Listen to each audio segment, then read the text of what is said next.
prasideda, rytinė mankšta, bus labai miegat, matau. Aha. Pasiskirstykite poromis.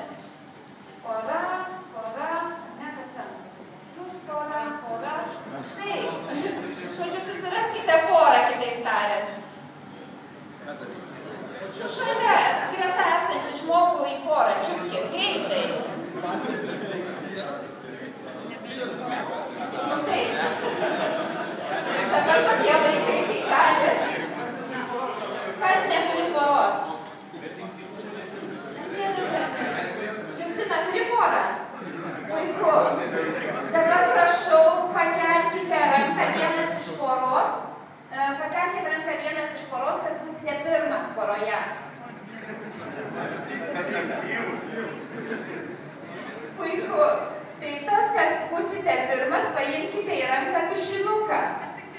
Rašiklį, pieštuką. Labai gerai. Visi turite.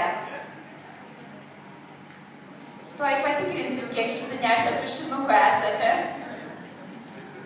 Visi turite. Puiku. Tai dabar pirmo užduotis yra laikyti tušinuką. Antrojo užduotis yra atimti tušinuką iš savo priešininko. Startas. Kas atėmė, galite atsisėsti. Aha, abudu. Kam pavyko? Kam pavyko? Pavyko? Pavyko? Kokiu būdu? Aš turėčiau ką tai. Nusipirkau. Gerą kainą pasiūlė. Gerą kainą pasiūlė. Kam dar kokiu būdu pavyko?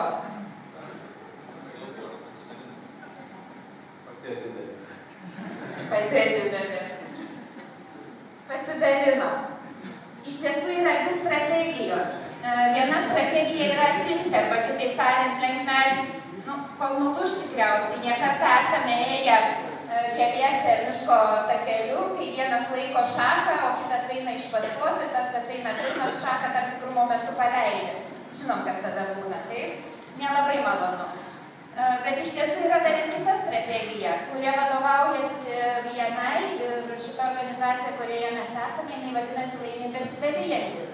Tai, kaip matom, turėjom ir tokių pavyzdžių, kuri efektyvesnė strategija, norint gauti rekomendacijų, spręsti mums patiems ar dalintis. Jeigu siekiam ilgalaikio tikslo, tikriausiai šita strategija efektyvesnė. Tai linkiu dalintis ir nelaužyti vienam kito.